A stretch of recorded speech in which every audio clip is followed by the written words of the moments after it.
চিত্রে আমরা দেখতে পাচ্ছি মস উদ্ভিদ। এদের জীবনচক্রে ডিপ্লয়েড স্পোরোফাইট এবং হ্যাপ্লয়েড গেমিটোফাইট দশা বিদ্যমান।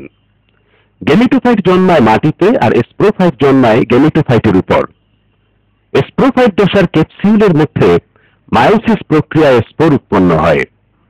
ক্যাপসিউল পরিপক্কতা লাভ করলে এটি ফেটে এর থেকে স্পোর বেরিয়ে আসে। স্পোর অঙ্কুরিত হয়ে প্রোটোনেমা গঠন করে। এই প্রোটোনেমা থেকে তৈরি হয় গেমিটোফাইট উদ্ভিদ। পুরুষ গেমিটোফাইটের দেহে অ্যান্থ্রিডিয়ামের মধ্যে তৈরি হয় শুক্রাণু। স্ত্রী গেমিটোফাইটের দেহে আর্কিগোনিয়ামের মধ্যে তৈরি হয় ডিম্বাণু।